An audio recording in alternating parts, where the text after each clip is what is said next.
Episode 4. ഇവിടെ ഒരു line വലി നടക്കുന്നില്ലേ? എടി ഇനി അങ്ങോട്ട് നോക്ക്, നിന്റെ ചേട്ടനും എൻ്റെ ചേച്ചിയും തമ്മിൽ. അവൾ പറയുന്നത് കേട്ട് ഞാൻ ഒന്ന് നോക്കിയപ്പോൾ അതാ മോനെ, കണ്ണും കണ്ണും നോക്കിയിരിക്കാം.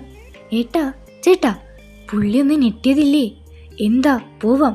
ശരി എന്നാ ആൻറ്റി, മോളെ ഫുഡ് കഴിച്ചിട്ട് പോയിക്കോളൂ.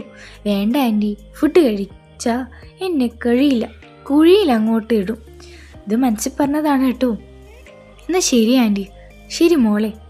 ഞാൻ അതും പറഞ്ഞ് അവിടെ നിന്ന് ഇറങ്ങി. എൻ്റെ പോരാളിയല്ലേ അത്?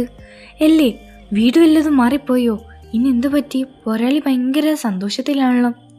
ചേട്ടാ, എടി ഒന്ന് കയറിപ്പോടി. ഓ, തമ്പുരാട്ടി എത്തിയോ? ഓ, ഇതപ്പം എൻ്റെ പോരാളി തന്നെയാന്ന് മനസ്സിലായി. അച്ഛൻ വന്നോ? ആ വന്നു. അച്ഛാ, ഇതെന്താ ഒരു പാറ? അയ്യോ, ഇത് പാറയല്ലല്ലോ, ഇതാരും നെഞ്ചാണല്ലോ. ഞാൻ പതിയെ മുകളിലേക്ക് നോക്കി.